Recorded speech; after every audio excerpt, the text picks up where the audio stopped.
I'm also a dad. I'm like a new dad. That's pretty cool. Thank you. Not everybody? Okay, cool. No, she's 13. I just decided to be part of her life. Kidding. She's 3 months old, and I love her so much. It's very hard. I don't know why I didn't know that, but I was kind of like, I got this, and it's ruined my life. So hard. It's so hard that I'm like now kind of impressed. Like it's given me a lot of respect for teen moms. Like specifically the cast of MTV's Teen Moms. Like I used to be like, look at these little rednecks. And now I'm like, Brittany passed senior math, cheerleaded, and raised Tegan? Okay, you go off, girl. You do this. Vape. You earned it. You can vape all you want, babe. Yeah. My wife is the breadwinner, and I don't love that. Don't love that at all. I've come to accept it, but I also don't love it. It's okay now, though, because like we're both contributing. My wife was also the breadwinner when she was pregnant, and that really made me feel like a loser. If you want to feel like a loser, have your pregnant wife support the family. Help your pregnant wife off the couch so she can go take care of everybody. Hey, get out there, fatty, come on. Daddy needs Whole Foods. Yeah. I'm afraid of flying, which is good because I have to do it twice a week. I love that. I'm afraid of a whole bunch of stuff. But we got a big one, unconfident captain. You guys come across this guy yet? No? Guess not. Because every captain's like, all right, folks, I'm going to go up and take this plane, and then I'm going to bring you home, and it's going to be all good, you know? I had a captain last week that was like, hi, hey, everybody, we're going to try to get you to Minneapolis. I was like, try? You're not sure about this? He said, we're going to try to make up. We took off late. He goes, we're going to try to make up for lost time. I was like, what are you going to call your daughter? And couple people, too dark for you, sir. I forgot this show brought out New York's very minute Mormon community. They've all come out, and any kind of familial damage is not accepted or funny. This couple right here, they're grabbing their Book of Mormons, clenching them. When will Joseph Smith come down and smite this man? It's okay. I'm sober. That's something I am. I'm sober. But I'm such a nervous flyer. I get to take Klonopin when I fly. Which is good. It helps, but I have started commuting via airplane. Like if I need to go to New Jersey, I drive to JFK, I fly to Boston, back to Newark. That's 2 Klonopin I get to take. No, I'm kidding. I don't do anything. I don't do any drugs. I think drugs are bad now. I do. I don't like drugs. I think they're bad. Here's why I think drugs are bad. They make you feel great. And you shouldn't feel great. You should feel great sometimes, like a special occasion, but not like all the time. That's dumb. Do you know how many times people felt great like a couple of generations ago? Like one time. They'd hide in a barrel on a steamship, and then they'd pop their head up and see the Statue of Liberty, and they'd be like, I feel great. And that was the only time. They went and worked in a mill until they died. And as they were dying, they said, but remember the one time we felt great, that was good. And now you can, on a Thursday morning, smoke a joint in Jets pajama pants and go and buy off-brand cereal and feel just as good as that man when he popped his head out of that barrel and saw Lady Liberty. All right, I'm realizing that you guys really are part of New York's burgeoning young life scene. I'm getting this talk of all this heresy has really driven the laughs out. If you guys, after the show, want to come and lay hands on me, I understand. I've wronged some of you. I feel bad about that. I drive. Anybody driving? You live in the city? Yeah. Okay, cool. That's me too. I love it. Isn't it great? Don't you feel like you don't love it? Okay, well, never mind. I don't have an. Oh, I live in Manhattan. That's what I'm talking about. When I say the city, I mean that. Sorry. You guys know what I mean. No. I drive, and my favorite app, I'm sure this is the same, Waze, right? Everybody, GPS is Waze. We all love Waze. But Waze, most distracting app there is. You'll be driving and it'll be like, hey, there's a cop up ahead. Don't look at your phone. And then it's like, hey, look at your phone. Look at your phone right now. Look at your phone. It's got ads for some reason. It'll be like, there's a 7-Eleven coming up. You're like, are you high? What's going on, man? It's like, there's an accident up ahead. You're in it. I killed you. I'm Waze. I was going to the airport last week and I got there early. And as you know, like Waze, it takes you down sketchy streets. And I know a lot of you guys aren't relating to this because you're New Yorkers and you don't drive. And so just imagine like if the subway was yours, all right? Like imagine if you had a little subway car and you could tell it whichever stop to go to. And it never went express, ever. It just was, you were the decision maker. That's what a car is. And, but sometimes when you're in your little subway and you have to get somewhere, you'll put this app on called Waze. It's a GPS app, and GPS stands for Guided Pistol.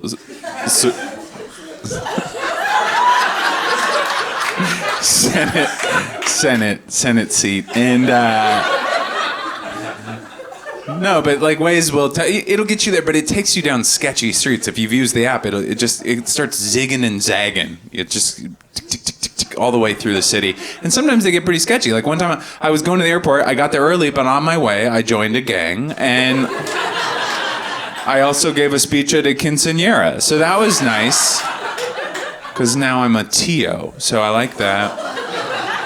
I love being a Tio. Just so you know, like, you guys are the only thing keeping me alive. This side of the room has completely given up on me. They're just thinking about, they're thinking about a Frisbee game that's gonna happen. It's gonna be so wholesome. Everybody's gonna drink non-caffeinated Mr. Pibb, and that's good. I love New York. I'm not from here. I'm not from New York. I love it. I love everything about it. I will say it's the most arrogant city I've ever lived in. I've never met people that are so arrogant as New Yorkers. Even things that are like inanimate are arrogant here. I walked by a store the other day and it said this in the window. It said, unheard of prices. You think you got prices I haven't heard of, sir? What am I gonna go in there and you're gonna be like, oh, how much are these? Flog 99.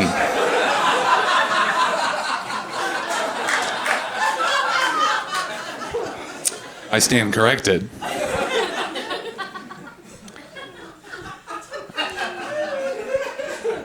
It's hard. So I'm like this new dad, and both me and my wife are just comics, and we kind of are figuring it out on the go, and kind of neurotic, kind of anxious. And my wife has just started throwing out these like little like parenting ultimatums that she's making, but they're like so insanely in the future. They're just like hypotheticals, you know?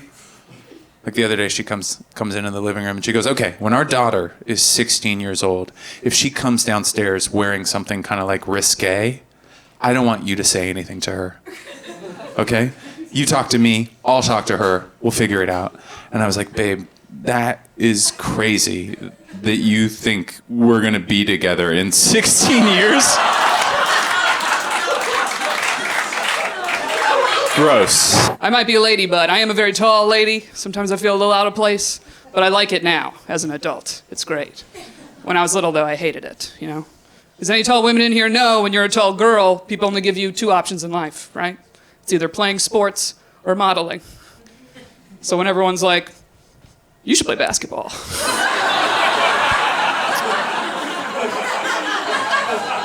You're like, yeah, or...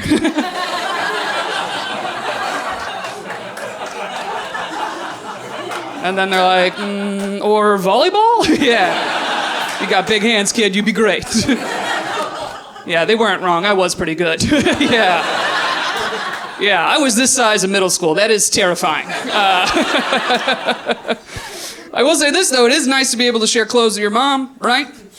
Double your wardrobe, but a little awkward when you're in 5th grade, you know?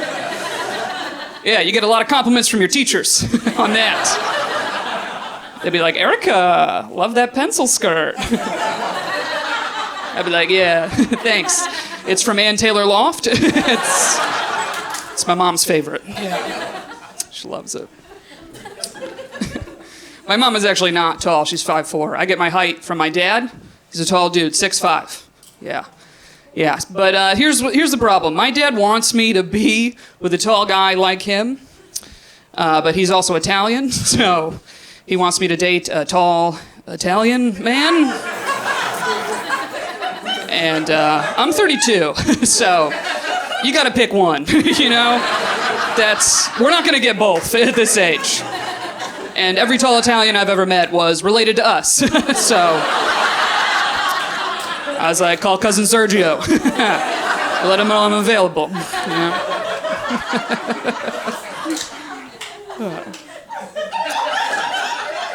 I do like being single, by the way. I do like it, but I finally feel ready for a real relationship. But it's just because I'm tired of getting dating advice from people. Yeah. You ever get that advice you never asked for? Anybody get that? Just thrown in your face every day? My favorite is someone said this to me. They were like, hey, listen, all right? It's going to happen for you when you stop looking for it. It's like, okay, I don't think you know my version of not looking, all right? I won't leave my apartment. So by your method, I'm like, is he going to break in? Just like, girl, if he wants you, he'll rob you. Okay. Men like the chase, all right? You should lock the door, make it hard for them. They love a challenge, you know? The only good news is now when I hear a noise in the middle of the night, I do get excited, you know? Yeah. I used to be terrified. Now I'm like, maybe I should check it out. Maybe he's cute. I should go see what's going on, you know? I should just say hey, introduce myself, you know. You never know.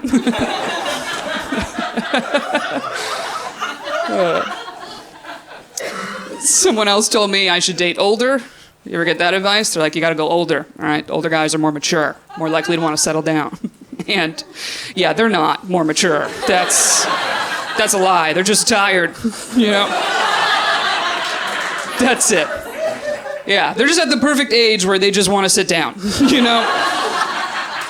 Like, you just get a lazy boy in your apartment, you could trap one pretty easily. You just need one of those in Paramount Plus, I think. I heard they like Yellowstone. They love Kevin Costner. That's their guy. That's their favorite. I will say this, though. I don't mind dating older, because I do think there are perks, okay? Like, you don't have to worry about them cheating on you, right? Because you could just read their phone from across the room. So, good luck. You know, you could try, but I'll read that before you hit send. So. And I like, personally, that they're more old school, okay? Because, like, I don't know if you know this. I'm a monogamous person, and turns out that's not cool anymore. Yeah, have you heard this term, ethically non-monogamous? You guys familiar with that? Clap if you heard that. A few people. Are those the single people in the room? Probably. Yeah, if you haven't heard this term, it's not really anything new. It's just a rebrand of being polyamorous, or European, I think. Something like that. That's the scale of it. And I have a lot of friends, they've been in closed relationships for years, okay? And now they're opening it up to other people, which, hey, if that's what you want to do it, okay? If that's what makes you happy, I'm happy for you, truly. But I am tired of hearing about it. Because I don't think my friends realize they're just bragging to me. Because this is the pitch they give me every time. They're always like, Erica, monogamy just doesn't make sense. It doesn't make sense, okay? First of all, it's not natural, all right? Haven't you ever just been in love with two people at the same time? Yeah, and neither of them liked me. So, thank you for the reminder, yeah. There's two parts to the equation.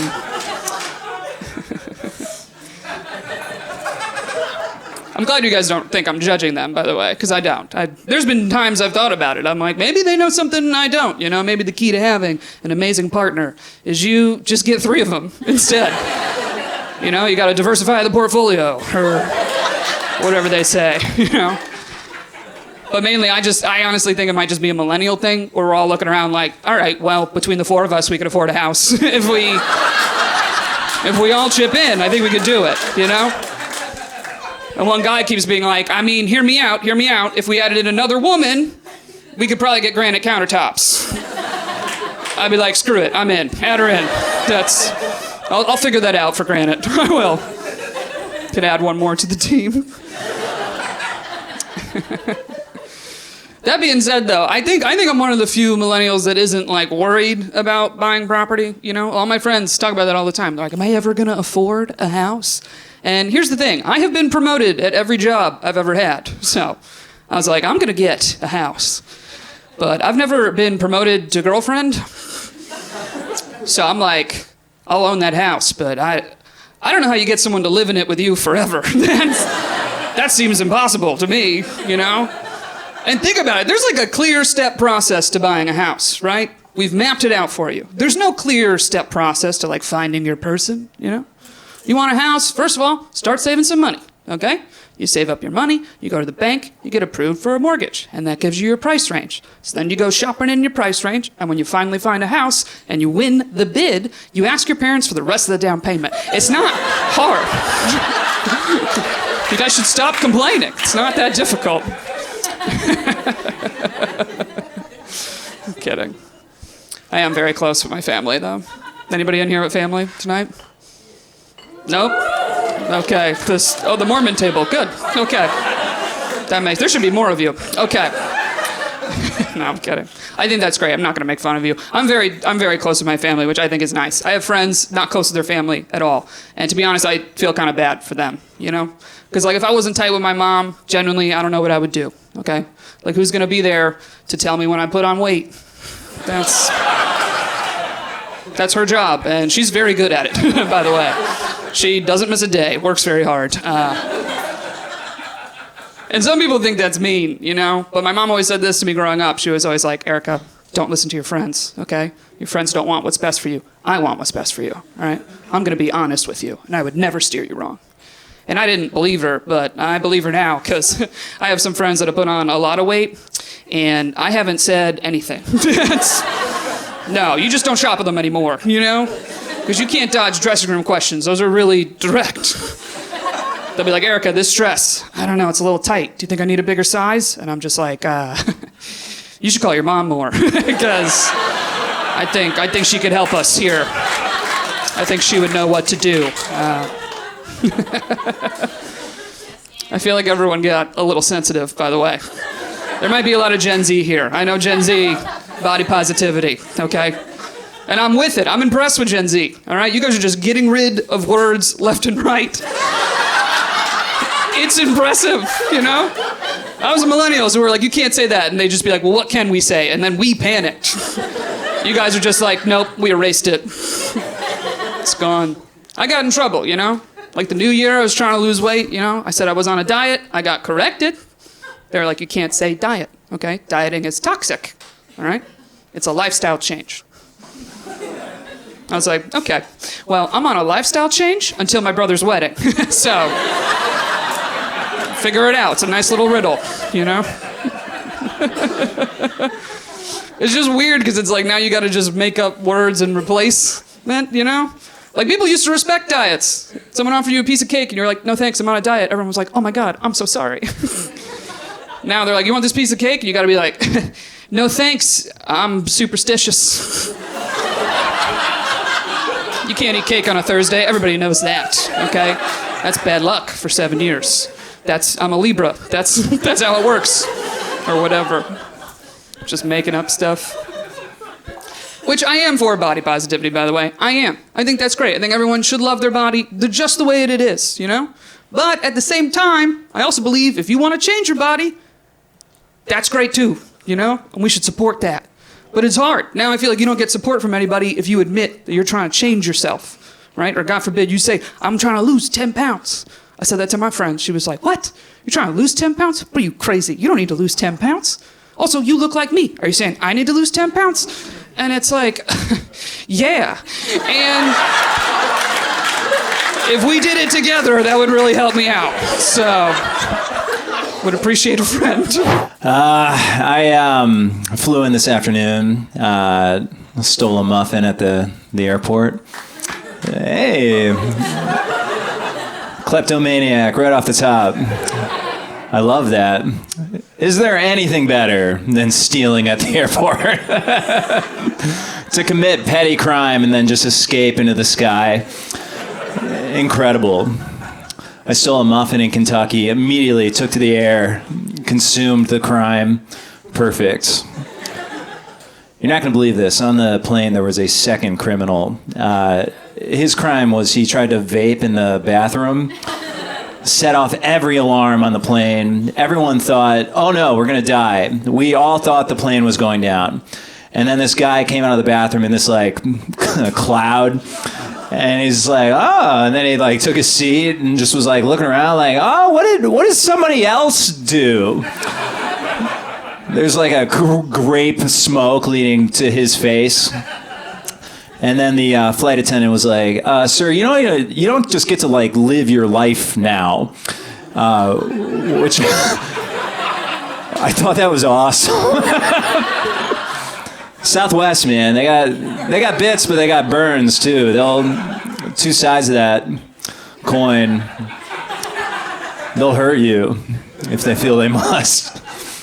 And then that guy just had an awful flight. He was rerouted to jail in front of 200 new enemies because we hated him. He he made us think we were gonna die. I thought my family was gonna die. I thought my wife and my daughter were gonna die.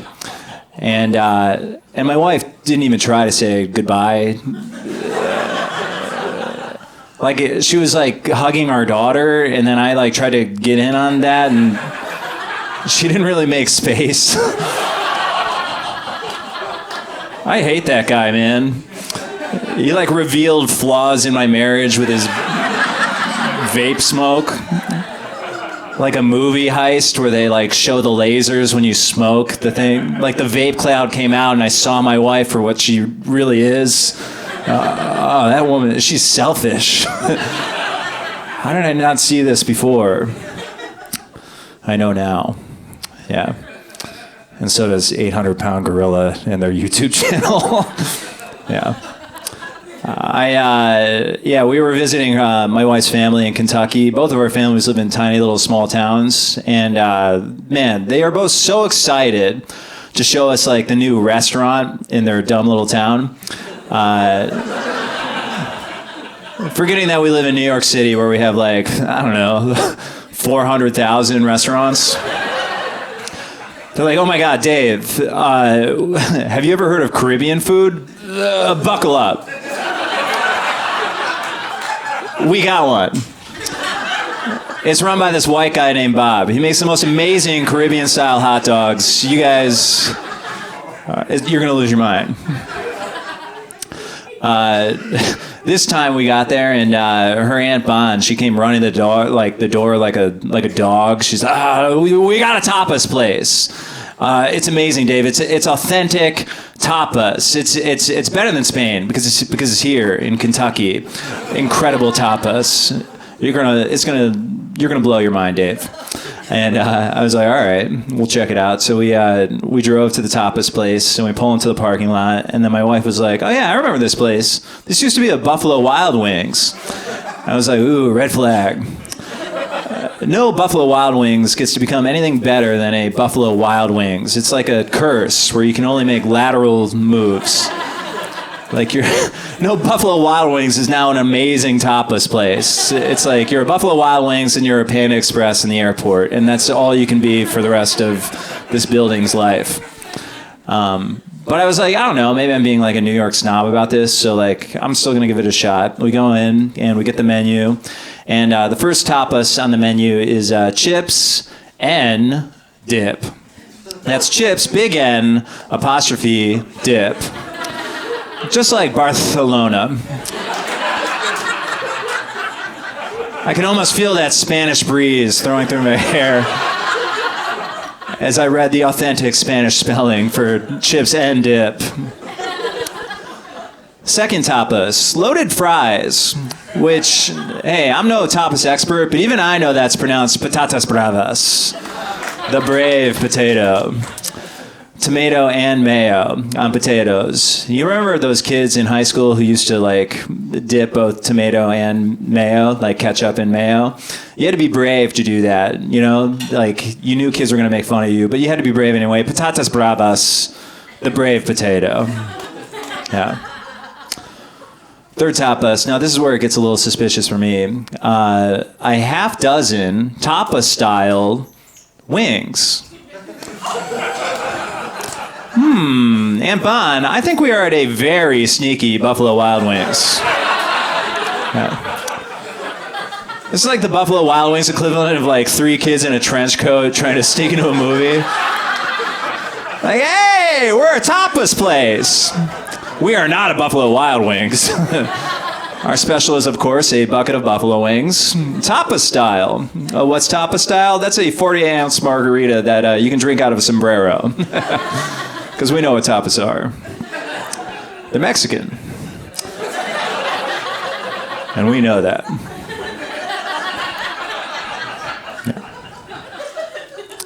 Nah, I couldn't eat anything anyway. That whole trip, I just got this like root canal. I wish teeth would just keep falling out and growing back. They already did it once. Keep that up. Why just stop that, teeth? You should at least get 3 shots at it. You know, you get your like baby teeth, and then you get your teenage teeth where you can like eat candy and smoke. And then you get your like mid-30s teeth where you're like, all right, I'll brush these once. I'm ready to have teeth. Yeah. You get your adult teeth when you're 7 years old.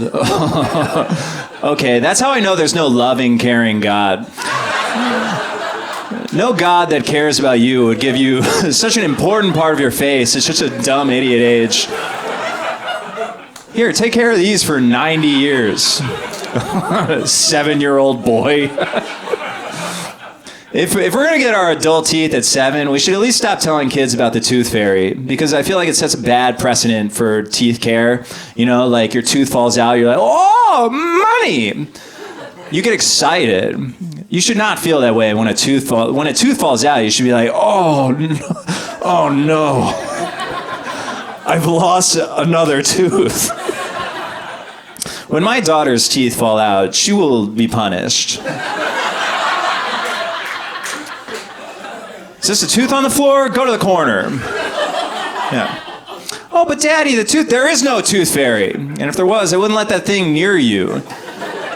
You're 7 years old. I'm not going to let you sell your body to some degenerate fairy for reasons that they haven't even explained to us. Why does the fairy want your teeth? Why? They never said, I can't think of one positive reason for a fairy to buy a child's tooth. You can believe in Santa.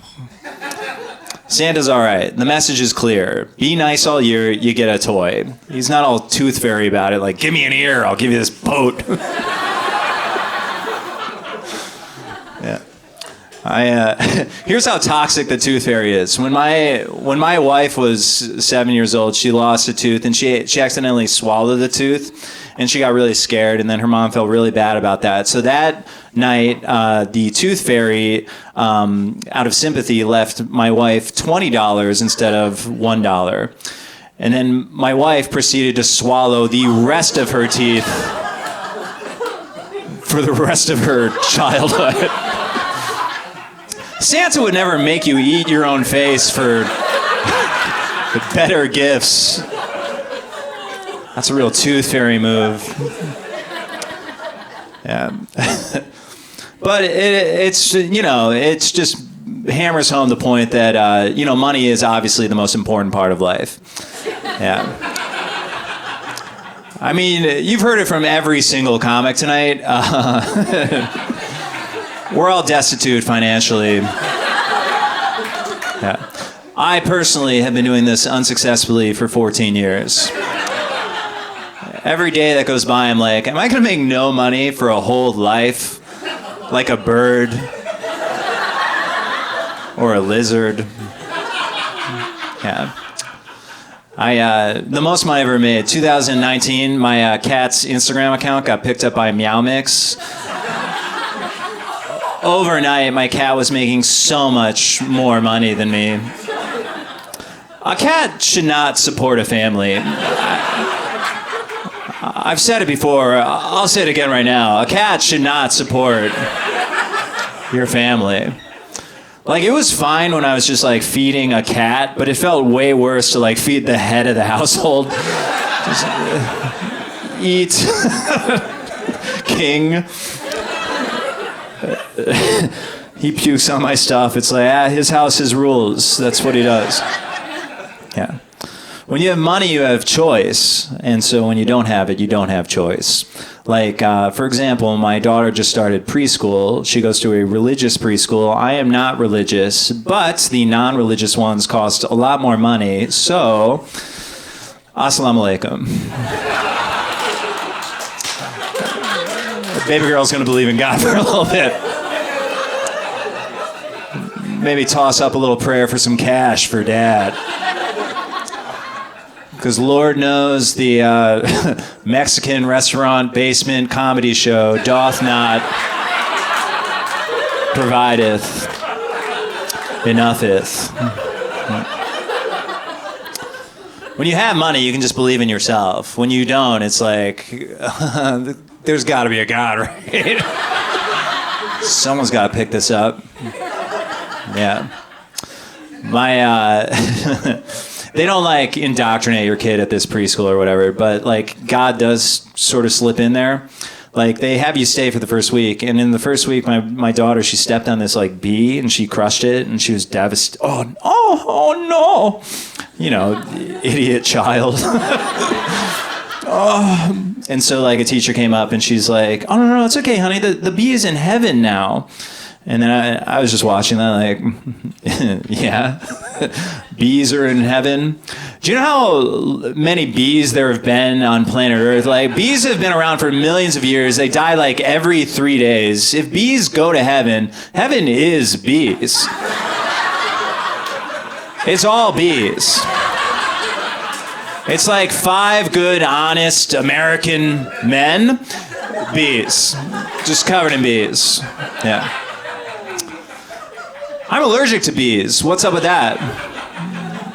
So, like, I get stung by a bee, I die. A bee stings anybody, they die. So I get to heaven, like, the same time as my murderer.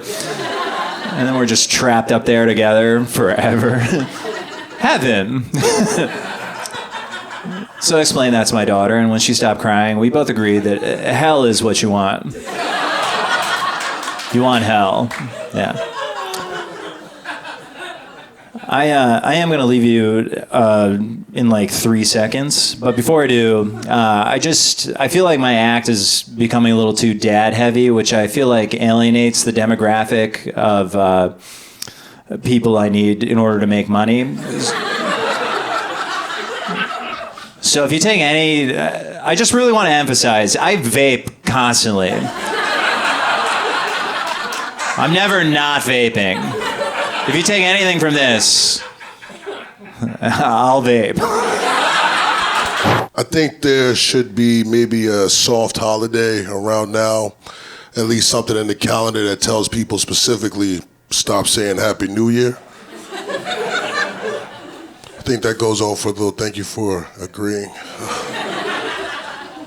I don't know when the date should be. Some people, they discuss it. I don't know. I don't like it on January 1st. It could be midnight. People be like, Happy New Year. I'm like, chill out. Nothing happened yet. It's like, you're about to jinx us. We about to have a terrible year because you can't shut up. That's kind of selfish.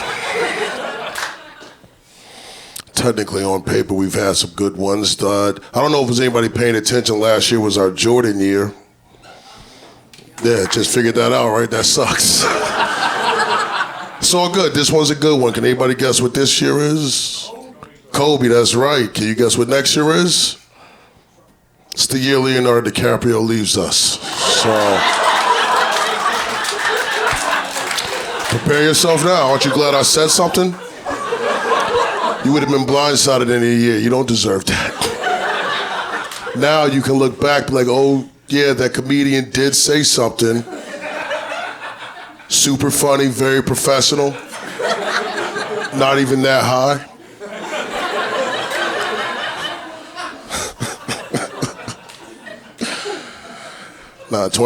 Last year was fine, I guess. I learned a few things. What's one thing? Oh, I learned that LL Bean is a clothing store. This whole time I thought it was a coffee shop. I don't even drink coffee, so I never walked in to fact check. I just kind of lived in this lie, just oblivious, in a bubble. I was even arrogant about it. I've even seen people with like LL Bean on their shirt. I just thought it was merch. I'm like, they must really love those coffee grounds. I was like, I cannot relate.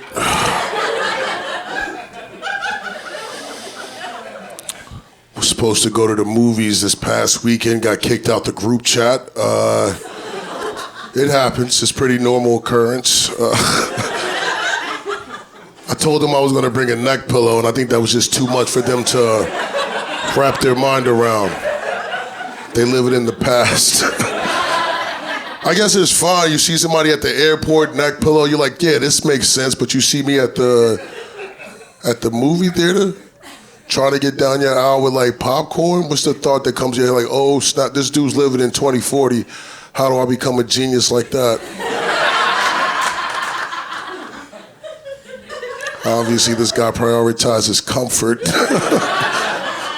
Which I do, that is right. Like I just won a back scratcher in a trivia game. Thought it was a pretty mid gift and I used it, changed my life. I like scratched my own back. I was like, oh, I don't need a girlfriend. I could just do this by myself. Just supported me. I'm like, you got this. I'm overusing the back scratch. I'm using it in places I can reach. I'm in the front, just scratching away. Thinking to myself, why are we limiting this? Why are we calling it a back scratcher? It could just be a scratcher. That's real oppressive. Let your imagination go. Use it on a lottery ticket. Do whatever you want. Reinvent things.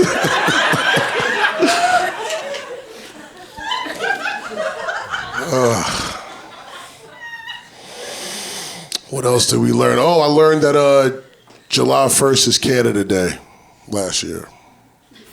Same response I had. That's fine, that was honest. Don't be upset with yourself.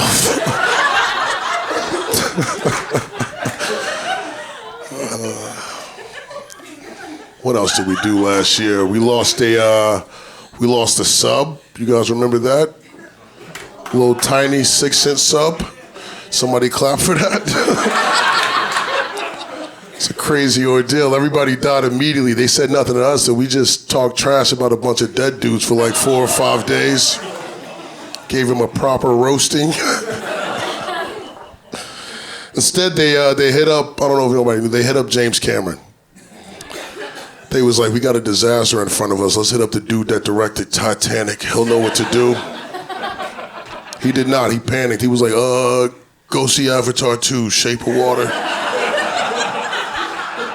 And we did. We saw it. But they messed up the whole way. I don't know if anybody knew this, but they named the little sub, they called it the Titan, which is, that's like too on the nose, right? That's like calling it Junior. That's too close to Titanic. They could have gave it a better name, like maybe the Survivor, maybe the Round Trip. That would have been better. We'll be right back. I would have been okay with that. I'm like, that's a great name. They used a controller with the cord cut. I was like, that's self-sabotage. This is my reenactment of what happened. They were just like, game over. Call Mr. Cameron. We also lost 5 billionaires on that thing. That was more eye-opening than anything. It reminded me how expensive the sandwiches have gotten at Subway, the sandwich shop. It's the most alarming part of the story. You guys don't seem as outraged as I am. I'm just gonna say it costs like almost $30 for a combo. You gotta fill up your own cup, pick up your own bag of chips. At this point, I just show up with my own tip jar. I'm like, we both working, hook it up. I'm like, I am tired. Why do y'all keep the chips so low to the ground? Jeez.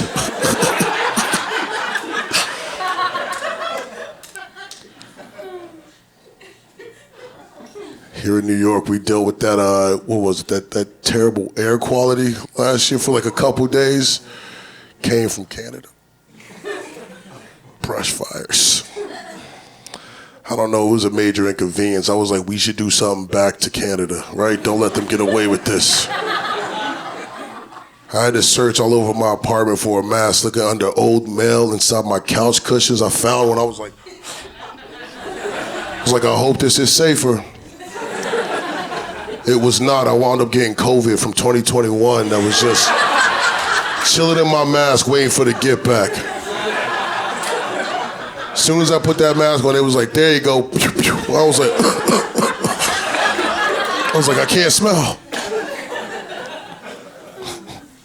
Not a single Canadian apologized either. Didn't hear a single sorry, eh? That's like their favorite thing. You gotta pay attention to these guys. Something new I started this. I got into started watching more cooking shows, right? I don't know. It gave me a different perspective. You call them Hot Pockets. I call it Pizza Wellington. A little bit on the culture side right now. Thank you. What else? Got into vision boarding. I thought you guys would applaud. No, it's fine. It's all good. It's all good. I got into it on my own. I saw a homie doing it. I was like, that's like adult arts and craft. I can participate. Only issue is I don't know how long it takes till you have to like complete the visions. I keep getting different responses. Some people say, oh, you have a week. I'm like, that's quick. Some people are like, oh, you have forever. I'm like, that's way too long. You're telling me I have until I die to make it to any beach? All right. I don't hate that. I want my vision board completed in a timely fashion. At this point, it just looks like a grocery list with cutouts. It's like Nike socks, deodorant. I even wrote a note to myself. I was like, get a sandwich named after you at the deli, right? That's motivation. That's probably the hardest thing on there. Just got a letter the other day from the IRS. Well, I got it like a year ago. I just recently opened it up. Didn't even get a chance to read it. Had to throw it right in the garbage. Was not on the vision board, so my hands were tied. I tried to open it. I got like a paper cut. I was like, that's the universe. I was like, I hear you, buddy. Lost a phone recently. Left that in the back of an Uber. Tried to email them to get the phone back. Driver never replied. I assume he found my phone, saw it was an Android, and then threw it out the window. That's funny? Okay. It's all good. I got another one, so we back. Still requesting that other charger, right? Nothing changed. But I tried to be patient. I waited for like a week, hoping to get this phone back. Like I said, never responded, which was tough because I forgot how hard it was to have to look at people in real life. Like it was just that or stare at my empty hand, which was a lot of back and forth. I was like, I don't want to know my future. Started wearing headphones plugged right into my pocket, just bobbing my head to silence. People thought I was rapping to myself. I was just saying, this is BS over and over under my breath. did not appreciate that phone. That's the problem. I took it for granted. I played a lot of games. Like I would type in walking directions and then I would just jump in the car just to impress my phone. My phone would just get confused. Be like, how'd you get here so fast? I'd be like, whoa, mind your business. You in my pocket. I pay the bill. It's not how this works. You gotta establish dominance over your phone. Let it know that it's not that smart, all right? I give you life. It would just autocorrect words that already exist, right? It just change them, right? Like I would type in the word they, and it would just be like thus. Confusing all my homies. They'd be like, bro, you taking a creative writing class? What's happening? Talk to us, let us in. Had a homeboy hit me up. He was like, bro, let's go hit this bar, grab some drinks. I tried to reply back, say I was broke, but it auto-corrected to broken, which ended that conversation. I didn't hear back for weeks. I understood. He probably got the message, was like, I'm broken. That's too much unpacking. Probably through the phone. I can't tell ages anymore. I really can't. Like, I have friends in their early 20s, and I also have a puppy. And I can't tell them apart. Right? All I see are these energetic beings running around trying to show strangers their tummies. Right? Either way, they're not allowed on the couch, so... Look, I know, it's tough to tell what age I am. Because puberty let me down. I can't wear a backpack in public. People think I'm running away from home. I know some of you are like, I don't know, that hairline's moving up. And it's like, well, I make the barber do that. Make them do it. Go in, they're like, where do you want your hairline? Where it naturally is? Here? I'm like, no, I want to be relatable.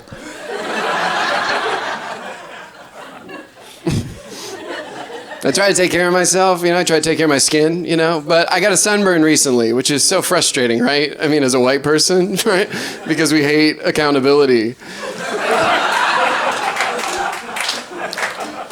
But for a week, I had to be like, okay, this is my fault. Everything else, no.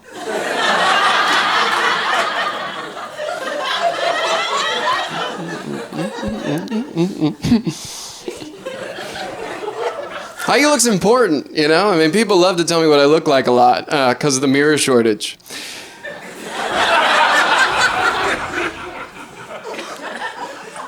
And I got a fun one recently, actually. I was just walking around in New York, and a man saw me, and he just said, "Not another Spider-Man."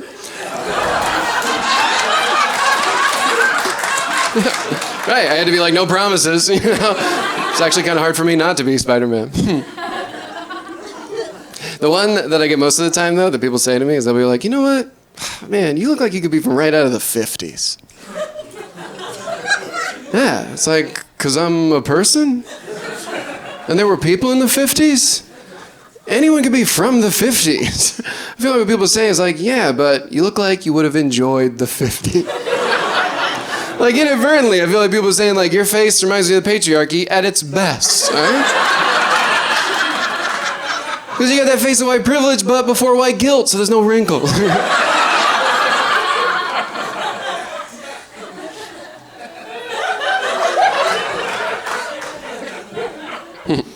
Let's see, my parents had kids. Yeah, a couple of us, that's good.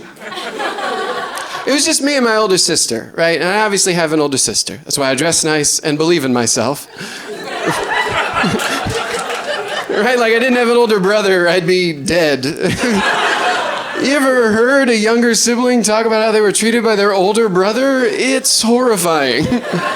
I'll be talking to my buddy, I'll be like, my older sister and I, we used to play house. My buddy will be like, my older brother and I, we used to play, he left me in the washing machine. For 3 days. It's like, they're so gaslit, they don't even know that that's wrong. So I'll be like, I'm so sorry, and they're like, no, you don't get it. It was a delicate cycle. And he used fabric softener, so actually I thank him. I thank him for what he did. Actually, my brother works in finance now. Can you believe it? It's like, yeah. I can. It's annoying to be the younger sibling in general. It's very annoying because families assign roles on a first-come, first-served basis. So if you're the youngest, you just get whatever's left. Right? Like my sister got car sick, so I couldn't. Like I did, I just wasn't allowed. My parents were like, you can't be car sick, but here's what you can be, accommodating. And I really am, Excuse me. No, you go. There was a lot to accommodate in my family, too. A very anxious group, My first hand-me-down was actually a Xanax prescription. And, yeah, the dosage was a little big, but I grew into it, No problem. We all had our own little, flavor of mental disorder. Our own little twist. Like, my mom had social anxiety, my sister had general anxiety, and my dad was an optimist. And... Yeah, so you've heard of this? I mean, it's such a cruel disorder, right? And there's no known cure, right? Except for paying attention, even a little bit. But blinders on for my guy. And my particular disorder was OCD. It was obsessive compulsive disorder. Me too? Okay. So if one person's going to say, me too, actually, we all got to do it. At the same time. So, and we're recording this, so get it right. No, my OCD, it wasn't about Okay, so if somebody's gonna laugh, everybody has to laugh at the same time. My OCD wasn't about cleanliness or organization, which is pretty common, but I was just addicted to these little rituals that I thought prevented bad things from happening. So it's I wasn't washing my hands all the time, but I was I'm gonna touch this doorknob 8 times. Now the dog won't die. No, and I know that sounds weird, but I need you to know that our family dog is 42 years old. A homeowner, actually. They're doing great. I'm really proud of them. I got my OCD under control now, which is good, but my family's always very concerned that it's going to come back. So any repeated gesture I do, very scary. So my sister will be like, hey, Lucas, I just noticed you're taking multiple sips of water. And that's totally okay, but I did want to check. Is that your OCD? Because I saw you always look both ways before you cross the street. And that's okay, but I did want to check. Is that your OCD? Because I know you told me you always put your pants on one leg at a time. And that's totally okay, but I did want to check. Is that your OCD? It's no. That's how people put on pants. So yeah, I put them on one leg at a time. It's so stupid. And I always go left leg and then right leg to make sure North Korea never develops long-range nuclear missiles.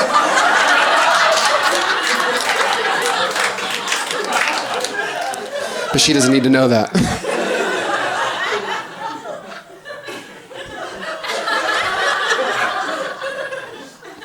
I think I'm all set on family. I think I'm all good. I'm done. Family is my least favorite group project. Because it's in school. There's always somebody who has to do the majority of the work, right? And it's never the dad. It's never the dad. It's not the dad. Everyone I know was raised by their mom and executive produced by their dad. Right? You need him to get the project made, but he isn't in the editing bay. He's just showing up this is all my money's getting. So.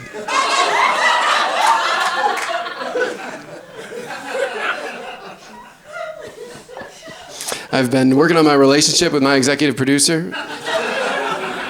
And we had a breakthrough recently. He texted me, my dad texted me, and the text just said, I trust you're doing well. And I was I guess my dad and I dated. We split up, it wasn't mutual, but it makes sense why we've been like this. I don't blame my dad, by the way, for us being a little distant. I was kind of a weird kid, my favorite thing to do in the summer when I was 10 was watch The Price is Right. Yeah, great show, right? But also I thought it was helping my relationship with my dad. Because he was always you don't know the value of $1. I was oh yeah? I bet you don't know the value of this brand new jet ski! Come Excuse me. How fun. This is so nice. For some amount of time, I haven't checked my phone. And I love that. Isn't that nice? I haven't looked at my phone this whole time. We're on our phones so much. We're addicted, right? I mean, I just said phone, and a small part of all of your brain was like, oh yeah, my phone. I wonder what it's doing. Does it miss me too? It's like we're on our screen so much, I'm worried that I'll have a kid and they'll like make eye contact with someone and I'll have to apologize. I'll be like, I'm so sorry, he's an old soul. He was just diagnosed with attention span. I don't.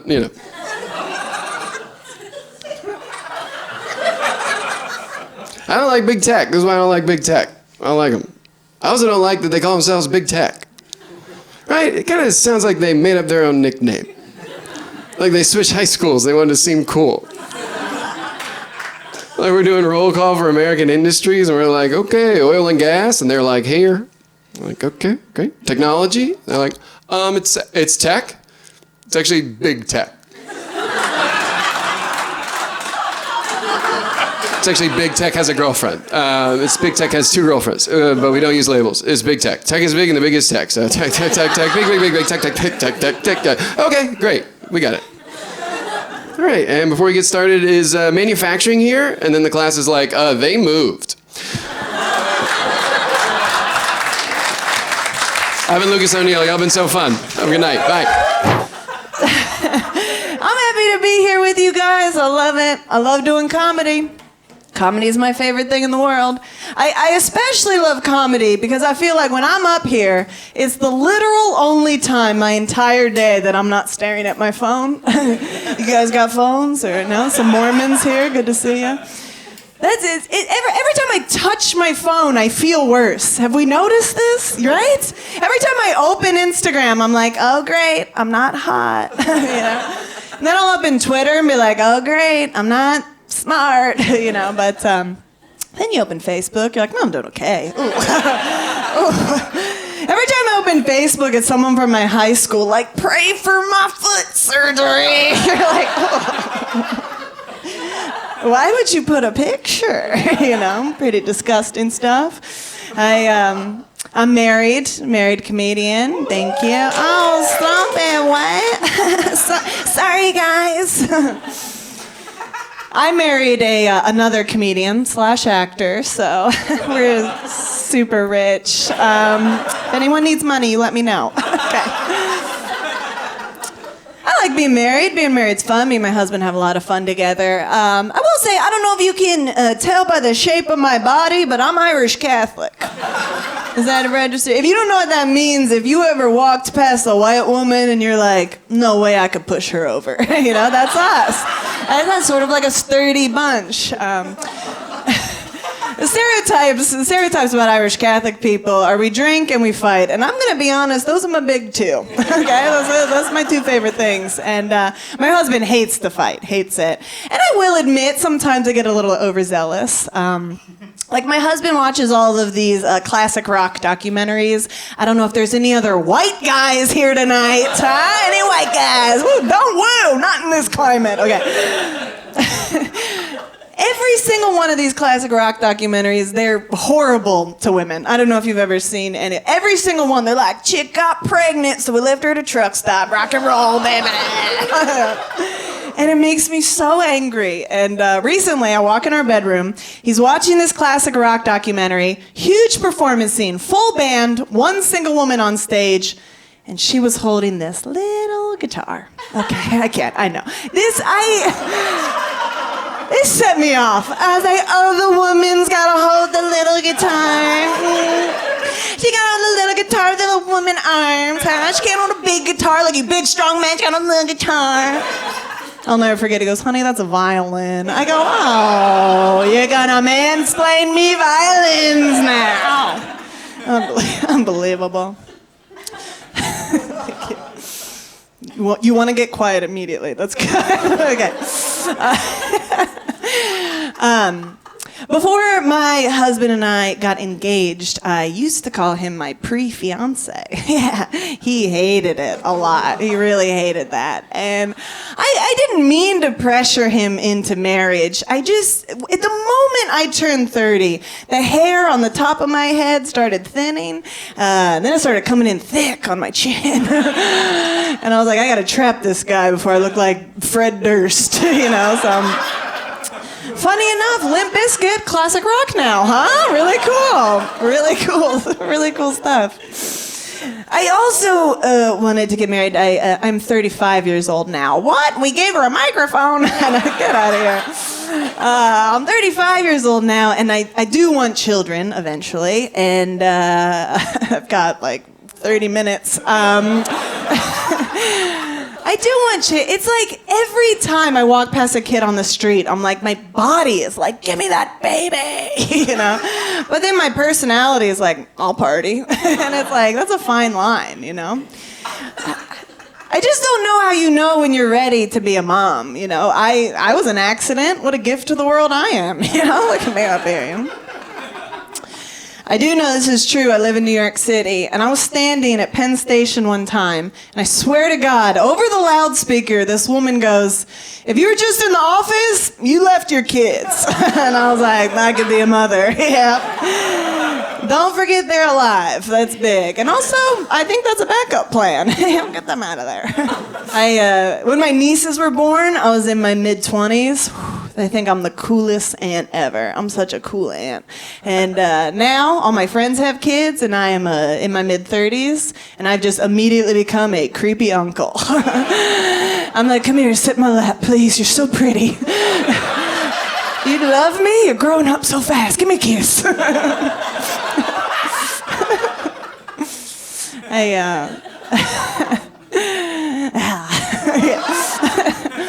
I'm from Virginia. I know, you guys are like, what? We thought you were from Paris. And I'm like, yeah, don't let this chic outfit fool you. I'm from Virginia. And my dad's job in Virginia, my dad paints the lines on the road. Yeah, paints the line. Yeah, I don't want to say street artist, but, you know. My dad's Banksy, so, you know. Yeah. He loves it. He loves his job. He's very proud of his work. If you've been in Virginia, you've seen it, you know. And this is my favorite story ever. He calls me back when the Johnny Depp Amber Heard trial was happening. Okay, he calls me. He's so excited. He's like, Courtney, you seen this Johnny Depp Amber Heard trial? And I was like, yeah, but why are you calling me about this? I swear to God, he goes, well, guess who painted the parking lot of the courthouse? You ain't the only one who's famous now, girl. He kept sending me pictures. Ignore Johnny Depp. Look how straight those lines are. He's the best. He's the best. He's a very manly man, very macho guy, very, you know, Irish Catholic and Southern. You know, we don't talk about anything, okay? Nothing. And so when I started going to therapy, I told my dad I was going to therapy. And my dad was like, okay, all right. Is it helping you? And I go, yeah, therapy's helping me, all right. He goes, okay, you tell your therapist I owe him a beer when I get up there. Okay, that's very nice, okay. And then I swear to God, he goes, or an apple martini. Yeah, that's a gay joke. Yeah. That's how masculine my dad is. He's like, any man thinking about his feelings must have a sweet tooth. You know what I mean? Me and my husband, we got him a bidet for Christmas. Oh, baby. Oh, baby. We got him a bidet last Christmas, okay? And when he opened this thing, he looked at us like we were trying to turn him gay. He was like, what the? He opens it. Okay, this Christmas, guess who has a bidet in every bathroom of the house? Yeah, and guess who's gay? Oh! Love wins! Thank you. I am sort of into politics a little bit, a touch. Whatever politics you guys like in the audience, same. Absolutely, exactly the same, what you guys like. And I think this, it's an election year. That's tough. I think everybody's a little stressed about it, having to vote. I actually turned 35 years old this year. So you have to be 35 to run for president. So guess who's running? It's me. I'm running. Anyone want to be my vice president? Nobody. Great. Come on, Secretary of State. Anybody? No? I think I would do a better job than Biden. I haven't fallen down in like 6 months, so it's pretty good. I also, because I just turned 35, my campaign slogan can be barely legal. Oh, barely old enough to be the president. It's just super hot. Also, with the election and everything happening, the one thing I can't get down with, I can't hear anyone make fun of the way Trump looks anymore. I'm so sick of it. And also, I realized a little too recently, when people make fun of the way Trump looks, it sounds like they're making fun of the way I look. That's tough. They're like, oh, his bad spray tan and his wispy hair and his little hands. I'm like, who are you talking about? Good looking crowd, man. Very attractive people. Great hair. Lots of great hair. Really? Bro, great hair. Good stuff. Am I the only bald man? Bro, I think you have great hair under that hat. But I've been eyeballing him in the back. I was just like, he's handsome. I know it, man. Yo, I am the only bald man in this room right now. Right? Yeah? That's okay. I like it. I like being bald, man. We're good people, man. You guys shun us from society and then we have to do better stuff to get back in, man. We're bald boys. We're good boys. Do you guys know why I'm bald? Anybody want to venture a guess? It's because I got high T. I have too much testosterone. I'm too manly for hair, man. I'm on a mission. I'm one of God's Marines. I'm meant to feast, fight, and die on a beach, baby. Bald boys. We're good boys. Like, sir, when I look at you, you're beautiful. You got beautiful hair, man. You're a beautiful boy. You might be, and you're definitely not older than me, but like, when I look at you, like, I say, Timothée Chalamet. Jason Statham, baby. Sir, when I look at you, you got this beautiful head of hair. I see a little boy. Big man. Sir, take off the cap again. When I look at you, Tom Brady, very accomplished. Michael Jordan, okay? Ball boys, we're good boys. I'm not insecure about it. You guys think you're better than us.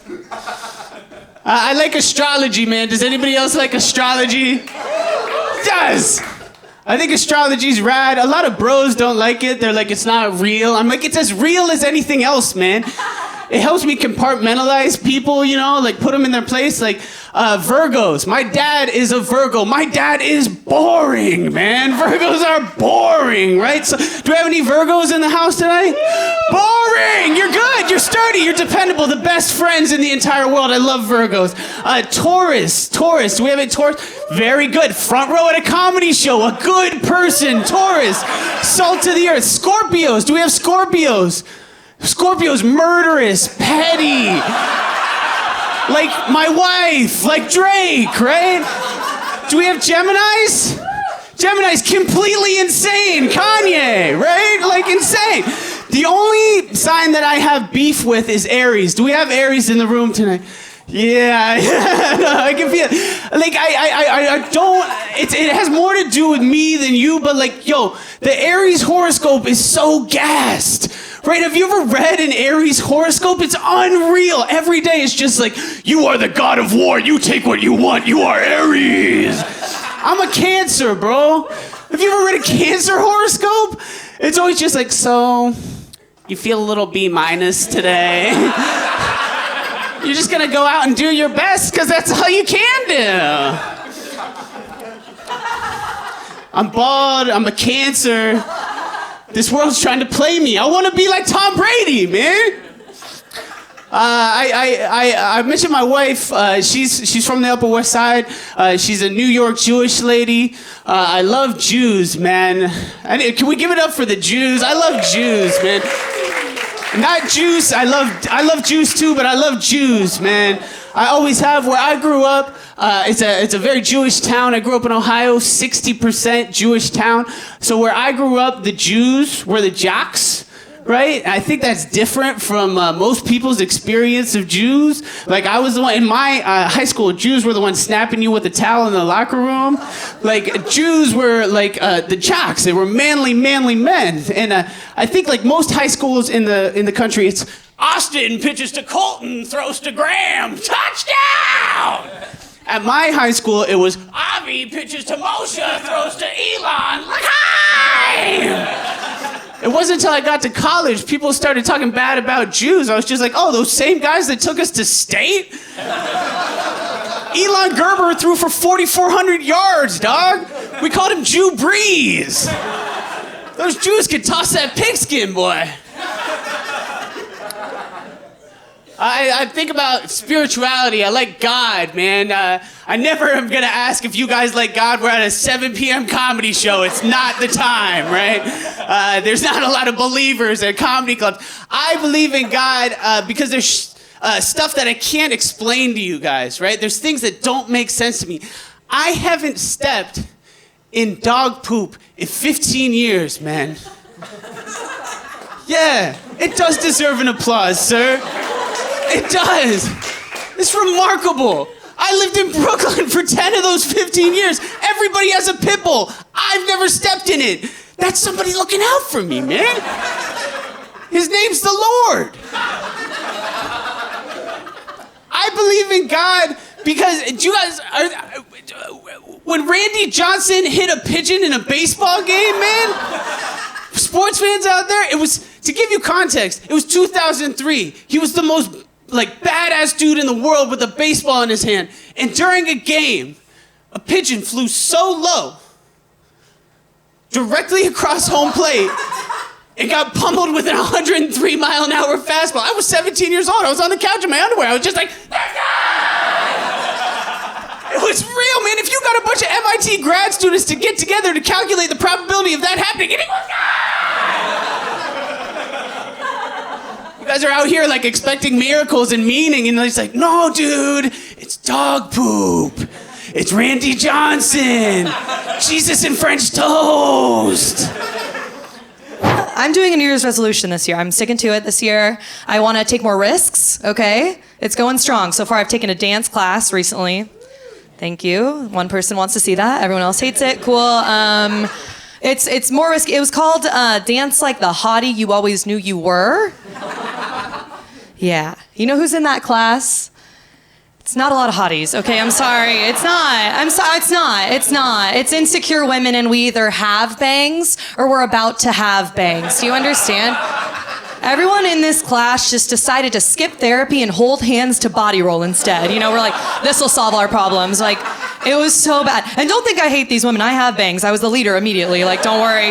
That's how that works. It was crazy. I know my place. I do know that I need to learn how to twerk next to another woman that also has tears in her eyes. Does that make sense? Those are my people. That's my tribe now, okay? I do have the bangs. I have bangs because I have a strong forehead, okay? Anybody else got a strong forehead? Yes? Okay, cool. Yes, some of you. If you're a man with a receding hairline, you're with me, babe. Where are you? Where were you on that? I see the hats in the crowd, right? I do. I have a strong forehead. It's the strongest part of my body, I'll say. If I was ever in a fight, I'd lead forehead first. I'm going Ram style every time. That's what we're doing, okay? I realized I had a strong forehead for the first time when I was a kid because my grandma, she used to take my temperature with 2 hands. It was like a... for anybody else. I'd be like, why? She's like, it's a different climate in each hemisphere, babe. We got to check for both, okay?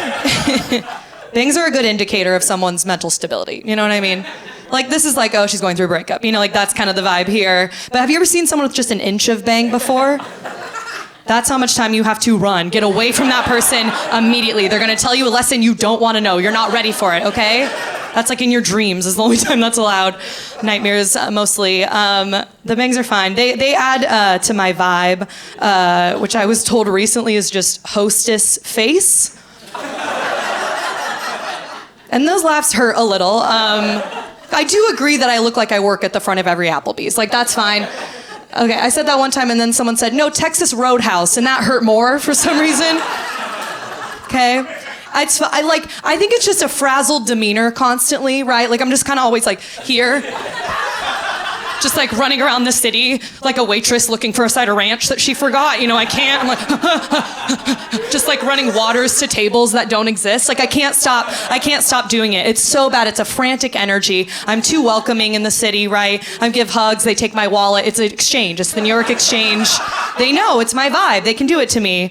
It's very bad. Everyone was very nervous for me to be here, like to move to New York. My grandma specifically, she was very nervous.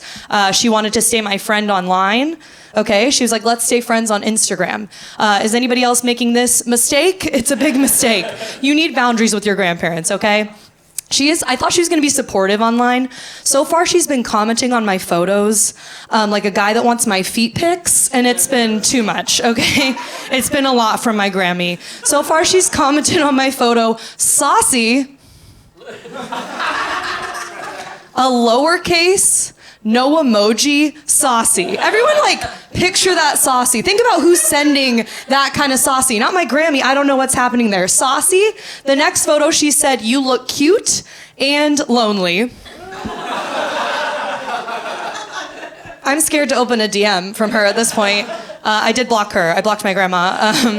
You have to be safe. You have to be safe online. But if I'm being honest, I am still messaging her on the side. Just because like the money is so easy, you know, so easy. No feet pics. I just send her a picture of me wearing my retainer late at night. $20 to the Venmo, babe. Easy money, easy money. We need to all be investing in sugar Grammys. These are opportunities for us, okay? While they're young. I don't know. I always was pretty close with my grandparents growing up because I got told I had an old soul a lot. So I was like, oh, the elderly, those are my people, okay? Did anybody else get told they have an old soul? Yeah, don't you just wish they told us we were gonna have like severe anxiety? What was that? You got told you had an old soul because you said something concerning to a teacher at one point in time. That's it. That's the only reason. I'd go into class being like, what are taxes, why gravity, and also how many days are gonna be the happy days? And just kind of wait, you know, listen. My teacher would be like, oh, Sarah, you have such an old soul, okay? How about you do another lap around the yard? You're 8. What's happening to you? It was a lot. It was a lot. Old soul. And that's the worst thing to say to a kid with anxiety too, right? Say old soul. Because now in my head, I'm like, oh my God, an old man's soul lives within me. That's so much worse, so much scarier. I'd go to bed being like, night mom, night dad, night old man that lives within me. Can you give me back my childhood? What's happening here? I can't. It's very bad. As I've gotten older though, like I do feel a little bit better about being told I have an old soul because I'd rather be old soul than be told I'm young at heart. Yeah. You guys know these young at heart people? Yeah. They say things like, I'm hungies. No. I don't want to be a part of that. I'm hungies. When they're sleepy, they're like, I'm tie-tie. Yuck, you're 45. What's happening? What's going on here? Worst of all, young at heart people still think that tickling is an okay thing to do in society. No.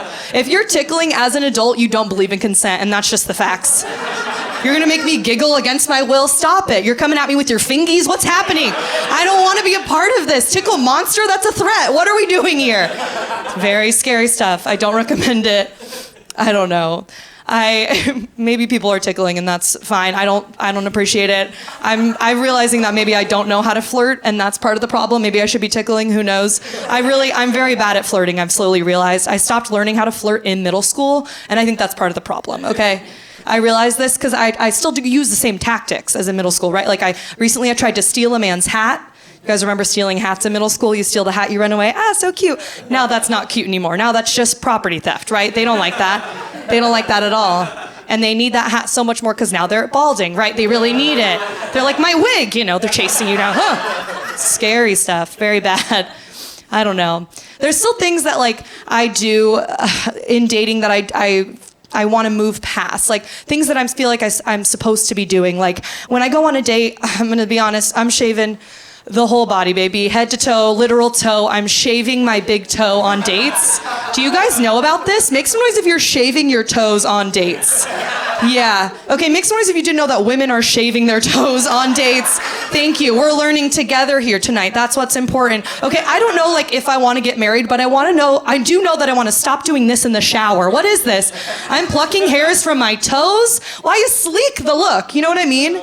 You're gonna put your arm around me? I wanna slide off dolphin. What is that? You go for a hug, I'm gonna pop out like a bar of soap in the shower. Why? Why? You're using 2-in-1 shampoo for your entire body? What is that? The standards are not good. Things are not well. I don't know. I just moved in with a new roommate. We'll get away from dating. I moved in with a new roommate. She's very cool. She does have a cat, and I've never lived with a cat before, okay? Cats, they make me very nervous in the same way I feel when I like have a really big crush on somebody, okay? I walk into the room and I want to ignore it completely. But I am secretly hoping it's falling in love with me the whole time. Do you know what I mean? That's how I feel around this cat. I always say embarrassing things to it too. I'll be like, oh, enchanté. I'm like, oh my God. He's gonna judge me for that, right? Like that's so embarrassing. I can never look him in the eye. And I've never felt like this around dogs, right? Like dogs are the one thing in society we can still really objectify. Do you know what I mean? It's bad. We talk to dogs like how we talked to women before the Me Too movement, okay? It's bad. We're all doing it. I'm part of the problem, okay? I see a dog walking down the street, I become a construction worker ready to catcall that dog, okay? I'll lean up against any surface and I'm just like, come here. Come here. My stance gets wide for some reason. I'm like, come here. No, come here. Come here. Come here. How old are you? How old are you, though? How old are you? You're going to walk by me looking that cute and not expect me to touch you? What are you doing? What are you doing? You're walking away? You're walking away? Well, you're yapping too much anyway. I don't like you at all, right? That's what I thought. You guys are so much fun. I've been Sarah. Thank you. I need this. I just went through a breakup. I need this. You know what I mean? I need the vibes. I need the vibes. It's also part of my new journey. I'm being more honest. You know, it's not good all the time. In the breakup, I was too honest. You know, when you break up with somebody, you're like, oh, I wish you the best. Nobody means that. Ever break up with somebody and wish them the best? Oh, I wish you the best, you know. This breakup, I didn't do that. I was honest. I said, hey, I wish you the bare minimum. Just enough, you know what I mean? Like, get a new job, but don't get the benefits. You know what I mean? Like, I want you to be just as good as when I met you, you know? Was that too mean? I'm sorry. I'm also in therapy. I'm trying to change it. I'm trying to be better. It's not working, as you can see, you know? Like, it's not designed for black people yet.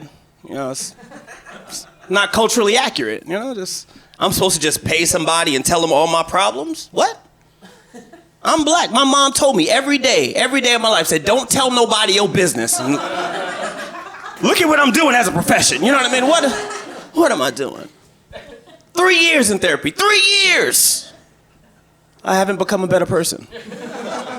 But I have become a better white woman. I have. Yeah. And I know when it happens too. When I get really upset, all the tools start kicking in, you know, just on the train, people all around me crowding. I'm like, you know what? I'm gonna treat myself. I'm drinking pumpkin spice lattes for no reason. I don't even taste them. It's just not for me, you know? It's weird. It's just so weird, man. It's just so weird. This is supposed to be more fun than it is. And I'm gonna stay clean, but I'm gonna go off the rails because the way you guys are looking at me is like you haven't seen 5 comics just come up right before me. So I'm gonna spend about 2 of my minutes just letting you know where we're at. We're at West Side Comedy Club, which means we're on the west side of New York City, and comedy happens here. Usually, there's a person with a microphone on stage, like so. Sometimes they're black, and they come out. They do jokes for you all, okay? When we last left off, we were talking about being a white woman. So, I don't really like messing with the apps too much because it's like that there's nothing really on it for me. And I had like a really, really traumatic experience. I feel like we're congealed now, so I can tell this. don't even know how to say. I'll just come out with it. All right. So I matched with my mom on Tinder, and it's not my fault. Like, I wasn't looking, you just swiping. I'm a man on the apps, you just swipe. You know, I don't gotta look, I'm just swiping. It just looks like I'm letting hostages go. Just go. There's sex on that side, go. It's waiting for you, go. You know? But like, Mom, you saw it was me. Like, Mom, you saw my face.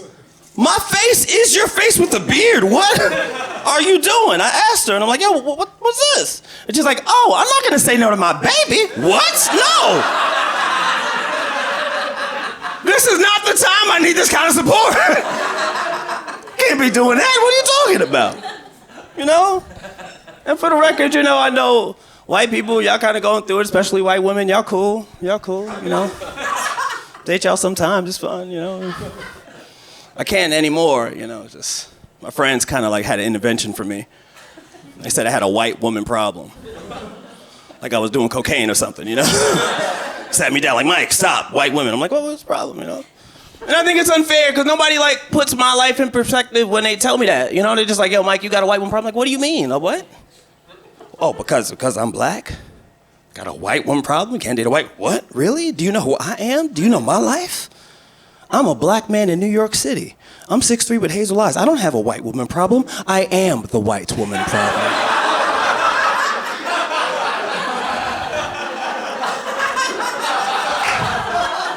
I don't know where the cameras are. I'm just trying to make sure that it edits right. You know? I actually remember my first white woman. Not the first one I dated, you know, but like the first one I thought was attractive. I didn't even know her in real life. I never saw her in real life. I saw her on TV. You guys don't know.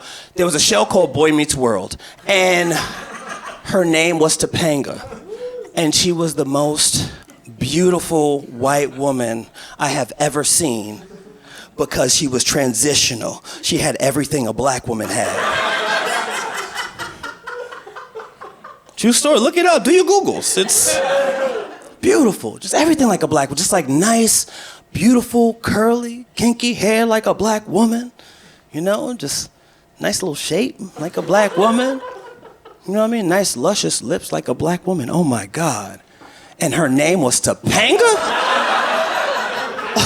Topanga? I mean, come on. Topanga sounds like a small African country, okay? For 25 cents a day, I should be able to sponsor a young Topangan child. Raise it, get pictures, you know? Just, you kidding me? No, it's hard. I don't do the apps no more. Anybody on the apps here? Anybody on the apps? Everybody just happy in a relationship. That's what y'all doing on my breakup. Okay. Somebody about to break up right now. Who's breaking up? Who's breaking up? I don't know what to do. Like, you know, I'm from Harlem, you know what I mean? So like, I'm used to just hollering on the street. That's like how I live my life. You know, you're supposed to see something, say something, New York, you know what I mean? Like, you know, that's what I do. It's weird, you know? And my mom met my dad through street harassment. You know, it's cultural, it's sentimental to me. It's a beautiful story, actually. Years ago, in a park in Boston, my mom and dad are there, right? And just, hey, you with that big booty? Where you going? And then my dad is like, why is this woman talking to me this way? This is, what's going on? Okay, great. Right. We all know that deserve more, right? We all in agreement for that act out, right? Cool. All right. I'll talk politics. Is that cool? Can I talk politics? Yeah. Being one of the two black people in the room, the other one being on my hoodie right now. Is that cool? I talk my stuff a little bit. I can't do another Trump-Biden thing, 2024. I can't do it again. I don't know how y'all feel. I can't do it again. I can't do the sequel. I can't do it. I can't do it. What I think we need to have happen is one of two things. One, we need one nondescript white man to stand up and run, okay? I don't want him to have no background or nothing. His name could be Tom Johnson with silent H's. You know what I mean? Just a random white dude from Tacoma, Washington. I know nothing about Tacoma, Washington, but it feels right. You know what I mean? Just have him run and I would be with it. Or we have a bye week. If you're not a sports fan, a bye week means you have nothing. 4 years, no president, nothing. We all as a country get together and just go to Costa Rica. We just find ourselves. Take a bunch of selfies, you know what I mean? Post up some Drake lyrics in the captions. Just figure ourselves out for a little bit before we do anything else, you know?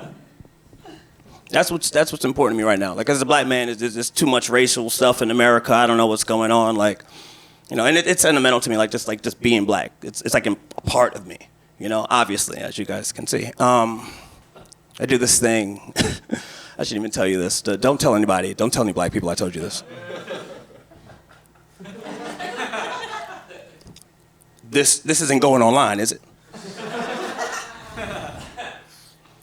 I do this thing I call a black regimen, you know, every day. I do the same thing. You know, I start my day the same way every day with coffee.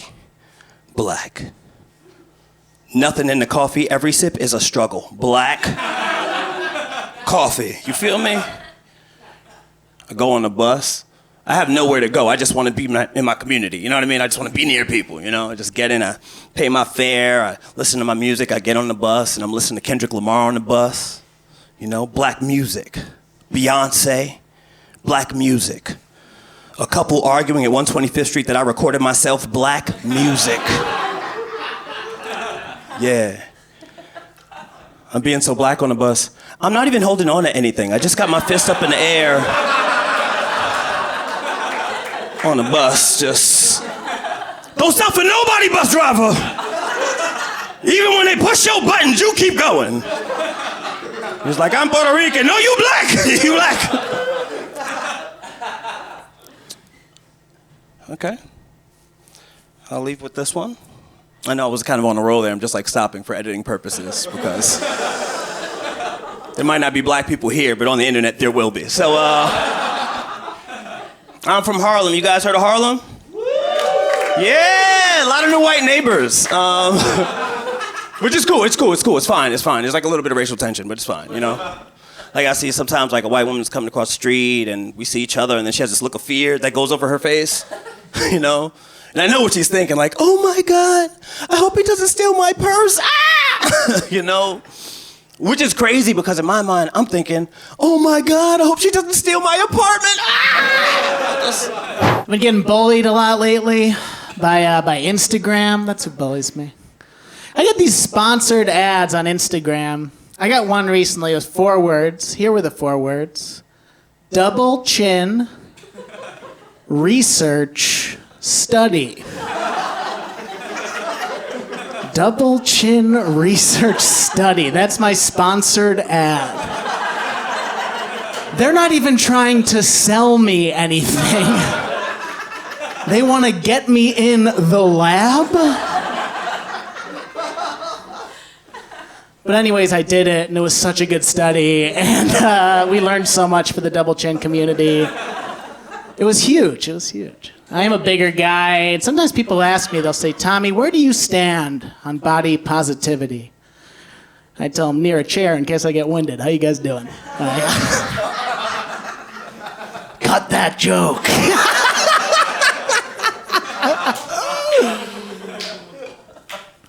I've been trying to lose weight. I don't want to lose too much weight, though, you know?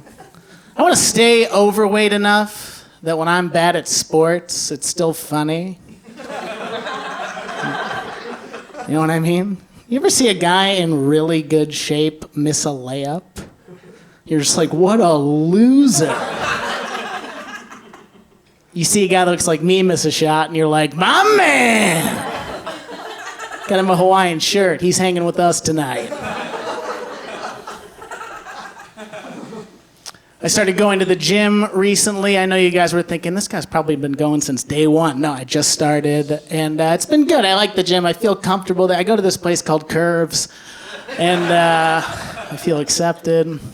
The gym I go to, they call it a judgment-free zone, and it just makes me want to test that so bad. Like, I just want to sit on the elliptical eating a sandwich, just like, you can't judge me. Legally, you're not allowed to. My shorts are too small, you can see my butt crack. I'm like, no judgments, no judgments. They play the local news at the gym I go to on the TVs. I don't really know who that's for. It's not the most inspiring thing for your workout, but that's what I like to do. I like to use it. I like to pretend that I'm training to stop whatever's happening on the news.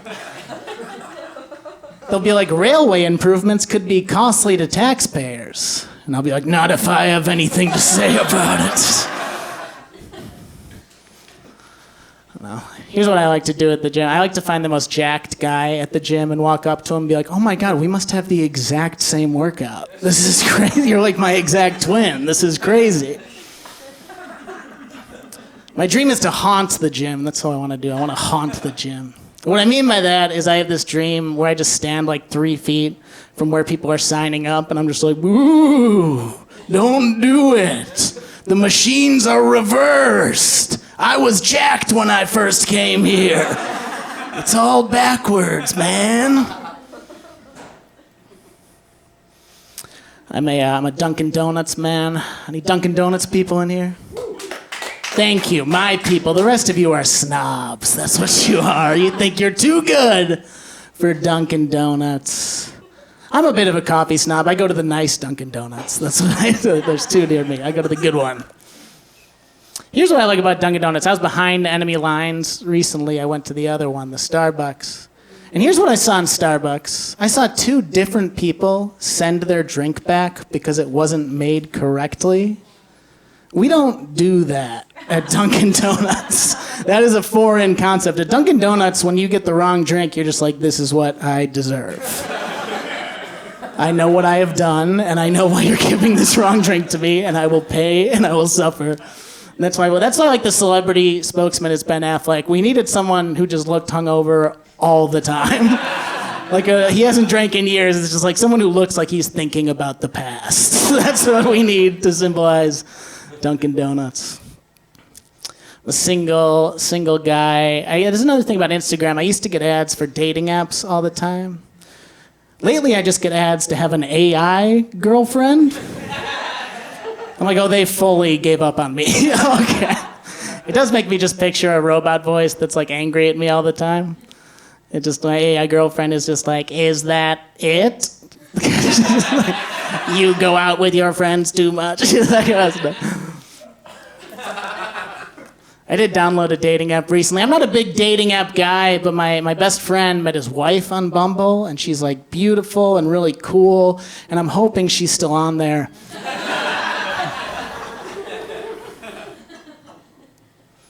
I get emails like every day from Chase Bank, and it's nice to hear from a friend. But here's the email I get that always trips me up. I always get this email, and it says, we'll give you money, a $300 bonus, if you refer a friend. Can you imagine referring a friend to Chase Bank? To the biggest bank in the world? You're just having beers with your buddy, all of a sudden there's a lull, you're like, dude, where do you do checkings and savings? Because I've been thinking about it, and you and Chase are like a perfect match. You guys watching the game? Okay. Yeah. Please use my code, though. I really need this. I've lived in New York for a while now. I moved here from Chicago. Thank you. Yeah, to pursue my dream of moving back to Chicago someday. And, I think I can pull it off. I think I have what it takes. I had a very New York thing happen recently. I had it crazy. I was shopping at Target because I shop local.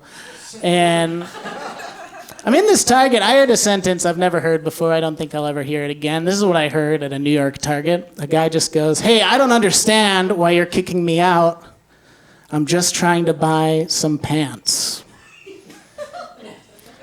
So I, of course, turned to look, and the guy was wearing no pants. He was fully naked from the waist down. He was full Winnie the Pooh, and I was thinking about it, and at first I was like, yeah, they got to kick that guy out. But then I thought about it some more, and I was like, let the guy buy the pants.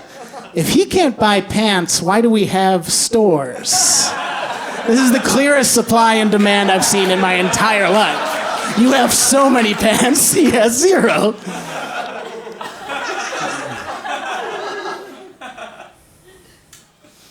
I used to work at a wine store. Are there any big wine drinkers in here? I don't know too much about wine. This is what would happen. I'd be at the store. Sometimes someone would ask me, they'd be like, hey, what kind of wine do you like? I'd be like, oh, something with hints of a Miller Lite.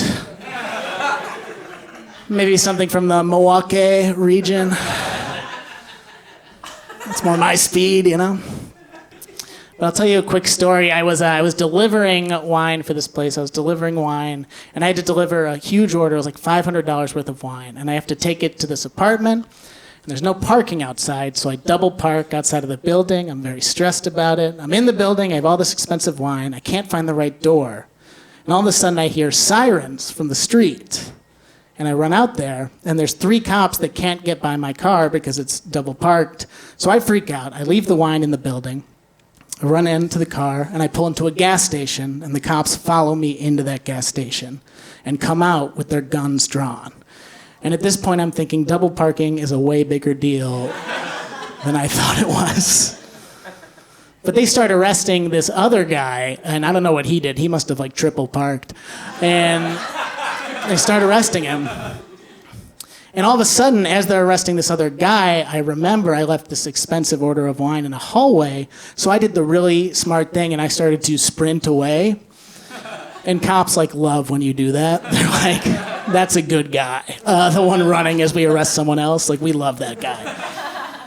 So one of the cops runs over, he sprints, and he catches me somehow. I'm the fastest guy alive. But he catches me.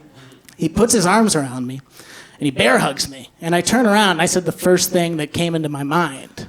I just go, I'm not involved! I'm not involved! It's an airtight defense. It's like... But the crazy thing was, he just kind of went, okay. And he just let me go. And I went and got the wine. And that's a story about being white in America. You can just say, I'm not involved. I'll tell you one more thing, and then I will get out of here. I was on a plane recently, and I was sitting in the back with all the other CEOs. And in the back, and the flight attendant comes back. She says something I've never heard before. She said, hey, there's a weight imbalance on the plane, so someone from the back needs to move to the middle. And then she looked directly at me. I thought, oh, interesting. Interesting that you asked me to move. I didn't know my life had turned into a yo mama so fat joke. Where it's like, if we want this plane to land, he's on the left, everyone else is on the right. That's how we're gonna balance this bird, you know? But I'm a good citizen, I'm a good passenger, so I moved up. And later in the flight, she was giving me my extra calorie soda, and I asked her, I go, hey, did you ask me to move for the weight balance thing? Because I'm overweight? She said, oh my God, sir, I'm so sorry you thought that. No, we asked you to move because you were the only one who was alone. I said, oh, cool. It was sad for a different reason.